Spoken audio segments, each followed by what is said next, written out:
आप सबको जय मसीह की। गरीबों पर अत्याचार करने वालों की भर्त्सना।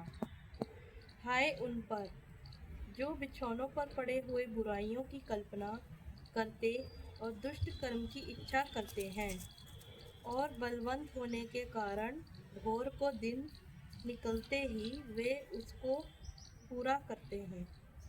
वे खेतों का लालच करके उन्हें छीन लेते हैं और घरों का लालच करके उन्हें भी ले लेते हैं और उसके घराने समेत पुरुष पर और उसके निज भाग समेत किसी पुरुष पर अंधेर और अत्याचार करते हैं।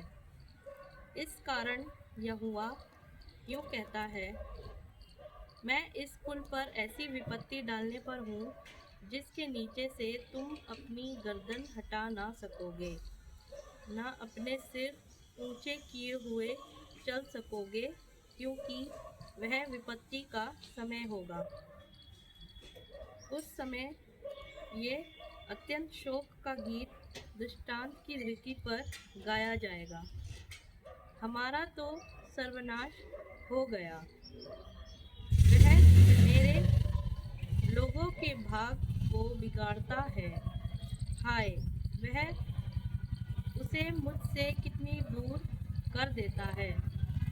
वह हमारे खेत बलवा करने वाले को दे देता है। इस कारण तेरा ऐसा कोई ना होगा जो यहोवा की मंडली में चिट्ठी डालकर नापने की डोरी डाले।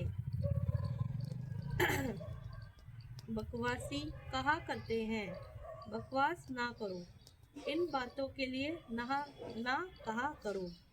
ऐसे लोगों में से अपमान ना मिटेगा। हे याकूब के घराने, क्या ये कहा जाए कि यहोवा का आत्मा अधीर हो गया है? क्या ये काम उसी के किए हुए हैं? क्या मेरे वचनों से उसका भला नहीं होता जो सिधाई से चलता है? परंतु कल की बात है कि मेरी प्रजा शत्रु बनकर मेरे विरुद्ध उठी है। तुम शांत और भोले भाले राहियों के तन पर से चादर छीन लेते हो, जो लड़ाई का विचार न करके निधड़क चले जाते हैं। मेरी प्रजा की स्त्रियों को तुम उनके सुख धामों से निकाल देते हो और उन्हें नन्हे बच्चों से तुम मेरी दी हुई उत्तम वस्तुएं सर्वदा के लिए छीन लेते हो। उठो, चले जाओ, क्योंकि ये तुम्हारा विश्राम स्थान नहीं है। इसका कारण वह अशुद्धता है जो कठिन दुख के साथ तुम्हारा नाश करेगी। यदि कोई झूठी आत्मा में चलता हुआ झूठी और व्यर्थ बातें कहे कि मैं तुम्हें नित्य दाख मधु और मदिरा के लिए प्रचार सुनाता रहूँगा, तो वही उन लोगों का भविष्यवक्ता ठहरेगा।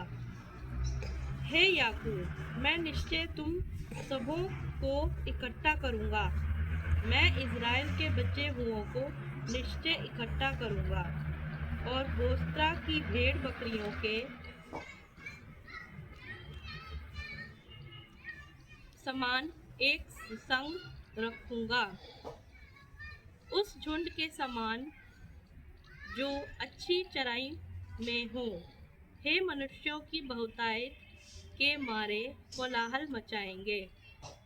उनके आगे आगे बाड़े का तोड़ने वाला गया है, इसलिए वे भी उसे तोड़ रहे हैं और फाटक से होकर निकले जा रहे हैं।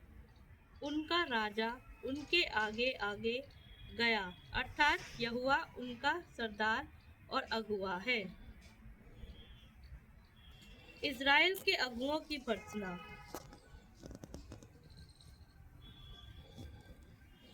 मैंने कहा, हे याकूब के प्रधानों, हे इज़राइल के घराने के न्यायियों, सुनो। क्या न्याय का भेद जानना तुम्हारा काम नहीं? तुम तो भलाई से बैर और बुराई से प्रीति रखते हो।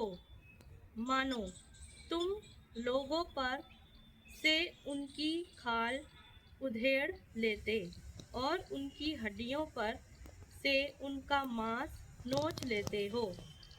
वरन तुम मेरे लोगों का मांस खा भी लेते और उनकी खाल उधेड़ते हो।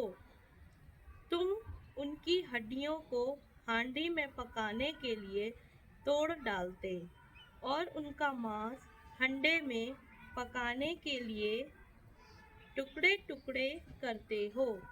वे उस समय यहोवा की दुहाई देंगे, परंतु वह उनकी ना सुनेगा। वरन उस समय वह उनके बुरे कामों के कारण उनसे मुंह मोड़ लेगा। यहोवा का ये वचन है कि जो भविष्यवक्ता मेरी प्रजा को भटका देते हैं और जब उन्हें खाने को मिलता है तब शांति शांति पुकारते हैं, और यदि कोई उनके मुंह में कुछ ना दे तो उसके विरुद्ध युद्ध करने को तैयार हो जाते हैं। इस कारण तुम पर ऐसी रात आएगी कि तुमको दर्शन ना मिलेगा और तुम ऐसे अंधकार में पड़ोगे कि भावी ना कह सकोगे। भविष्यवक्ताओं के लिए सूर्य अस्त होगा और दिन रहते उन पर अंधियारा छा जाएगा।